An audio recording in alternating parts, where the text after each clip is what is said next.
The ABC can reveal tonight that Carl Williams repeatedly asked to be moved from the jail section before he was bludgeoned to death inside Victoria's highest security prison. Prison authorities have always maintained Williams was happy with his jail arrangements. 3 inquiries have spent 4 months investigating the circumstances of his death. But as Josie Taylor reports, the state government says their full findings may never be made public. It's an uncomfortable subject for the minister in charge of Victoria's jails. Here we had a killing in a prison. That's something which concerns us greatly. Carl Williams was found bludgeoned to death in the Acacia unit of Barwon Prison in April. The gangland killer had been speaking to police about corruption.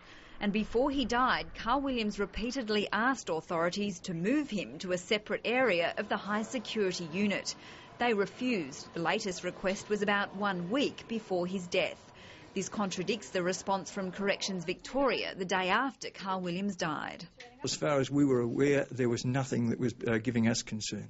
At the time of Mr Williams' death, Corrections Victoria was very clear that Mr Williams was happy with his arrangements at that time, and if there are any other matters, obviously they will be flushed up as part of the investigation.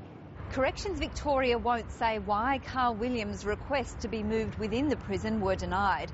A spokesman says Corrections Commissioner Bob Hastings stands by the statements he made earlier this year.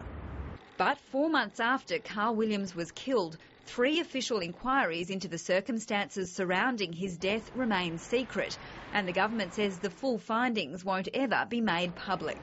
At the end, I will be given a report. And we know that this is a topical matter, and we will then have to seek advice as to what can be released given the limitations of prison security and also legal proceedings. Peter Farris once represented Carl Williams.